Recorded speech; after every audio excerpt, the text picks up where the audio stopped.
mean, it was just an impressive weekend and just some of the craziness. I mean, there was crazy racing, which is what I want to talk about next. This guy deserves all the absolute credit in the world. Yeah. Nobody's talking about it. Not a single freaking soul on the internet, and it is a damn crime and shame. He had a really bad qualifier night, ends up finding himself in a D main to start Saturday night, and he started P4 in his D main. This is Jay from the Dega Boys, reminding you to like this video if you're enjoying it so far. Make sure to hit the subscribe button to see more great content like this. Don't forget to hit the bell icon to stay notified of all future uploads on this channel. Thanks for watching.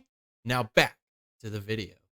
And drove all the way into the A main. He came he's hitting the final transfer spot at the line like 3 times in a row. Like drag race to the line to get that final transfer spot to move not only from the D to the C, to start at the back of the C, to drive his way up through the C, just to be able to get it by 1 spot to the B, and then from the B drives his way all the way to the A. And not only did he make it to the A, he drove from like 21st starting position to 4th.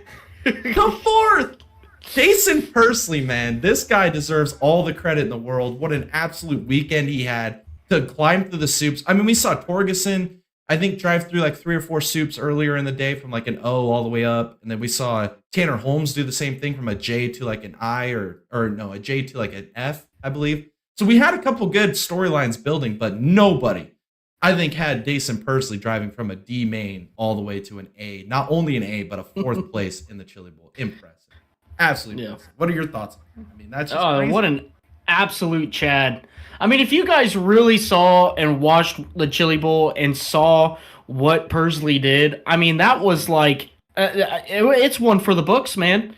It really is. I mean, I'm not that refreshed in Chili Bowl history and whatnot, but that's got to be one of the greatest drives that Chili Bowl has seen. It's got to be. It's got to be one of the ones where, you know, we'll always look back on this year's Chili Bowl and be like, man, you remember what Daison Pursley did?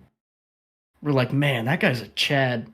Yeah. You know? That car was just unbelievably fast. And like, I mean, he was just, he could rip the lip. You still got to wheel it though. Yeah, you still got to wheel it. And he did it without flaw. I mean, unbelievable. It was insane, especially with all the cars around him and the changing track conditions that were going on from the whole alphabet soup that we were witnessing. I mean, it was insane. It was impressive. Absolutely impressive. I mean, I'm still in awe, and that's why we wanted to give him some love here on the Dega Boys channel, because nobody's talking about it. They will be talking about it next year. Next year when the Chili Bowl runs back around, they're going to be in the alphabet soup, and they're going to be like, hey, you guys remember last year when Daison Pursley ran from the D main all the way to the 4th in the feature? And they will talk about it then, but nobody's going to be talking about it for the next 12 months. So we're going to give them the love here on this channel. And then overall, Logan Seavey ends up winning the Chili Bowl. Had a good battle there with Kofoid early on. I think, Kofoid took the lead right there, right off the start because he had the pole. Seavey drove by him about like lap 3 or 4. And then Kofoid finally got back by him about lap 6. But his transponder had issues. So he led a lap, which all you had to do is lead a lap. So if another caution comes out, they go back to the running order of the previous lap. He did lead a lap, which is so unfortunate because the transponder didn't pick it up. So when the caution did come out, they put Seavey back in front of Kofoid.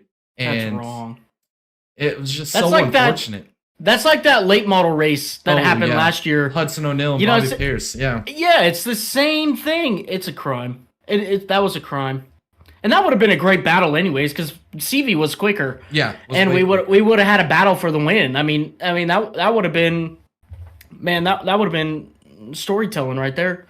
Yeah. I don't know. I don't know how I feel about. Well, I do know how I feel about it. It was a crime.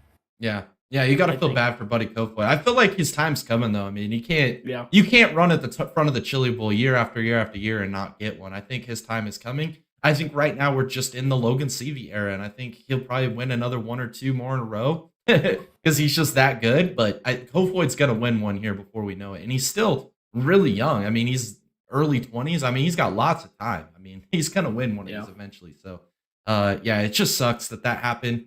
All because of a transponder issue. They did put Seavey back in front of him. And to be fair, right, the track, I think you could agree with this. The track was racy for about 40 laps. I mean, it was 3 lanes wide. You saw, like we mentioned with Daison Pursley, I mean, if the track wasn't as racy as it was at the beginning of that race, I don't think Daison Pursley even climbs through the field like he did. I mean, he did a phenomenal job driving from the back to the front. But then it was about lap 40, lap 42, somewhere in there. You could just tell that the outside top lane was gone. It was just a rubbered up track on the bottom, follow the berm. And it was just so unfortunate. And I don't know how you fix that. They did the track prep before the D mains. I don't know if you want to move that up before the C's maybe next year. I don't know if you shrink the Chili Bowl down to like 40 laps instead of 55. I don't know. Here's what you do. The solution is. All right. You think about it like Big Daddy NASCAR. All right. Competition caution halfway through the race. You bring out the tillers, you retill the whole thing, and then you tell them to figure it out, basically. And invert the field. Yeah, invert the field.